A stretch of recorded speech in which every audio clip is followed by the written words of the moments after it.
Coup d'envoi chez nous des festivités du 20 décembre, festivités qui donnent lieu à plusieurs manifestations dans toute l'île, des expositions, des conférences, des concerts.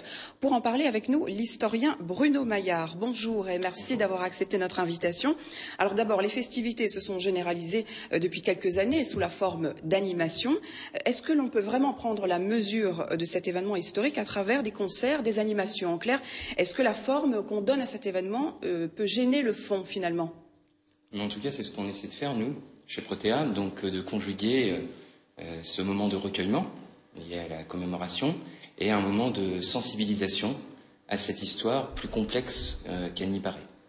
Alors vous êtes l'un des intervenants des projections débats organisées par la mairie de Saint-Denis jusqu'au 18 décembre.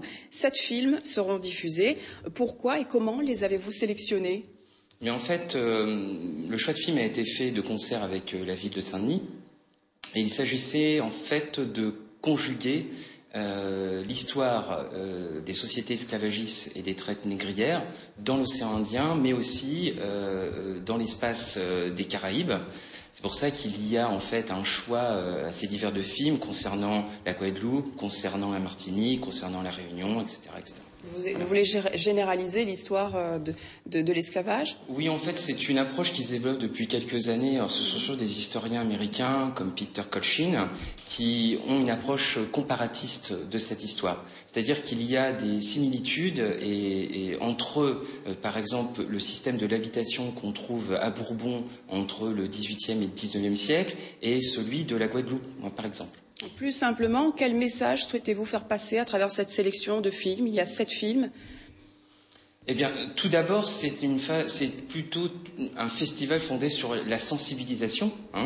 C'est un espace d'échange aussi, puisque toutes les projections sont prolongées d'un débat avec un historien, enseignant, chercheur spécialisé sur les questions soulevées par ce documentaire. Donc un moment de débat, d'échange, de partage, qui permet en fait de rapprocher l'histoire que l'on dispense, nous, les universitaires, dans nos universités, avec un public beaucoup plus vaste. Alors justement, parlons de cette forme interactive, vous l'avez dit, des échanges intervenants publics. Quel public avez-vous en face de vous? En général, nous, puisqu'on a déjà organisé ce type de festival sur la Martinique et la Guadeloupe, mais aussi en métropole, par exemple à Paris, c'est un public assez hétérogène. Vous allez trouver en fait des étudiants, mais vous allez trouver aussi des enseignants à la retraite, des fonctionnaires, etc. Et puis vous pouvez avoir, selon la densité du réseau d'associations, vous pouvez avoir des jeunes de quartier, vous pouvez avoir, comme j'ai dit, des retraités, des salariés. En fait, un public très très hétérogène. Et souvent, en fait, ces échanges deviennent assez riches, car bien sûr, les approches sont aussi diverses que variées.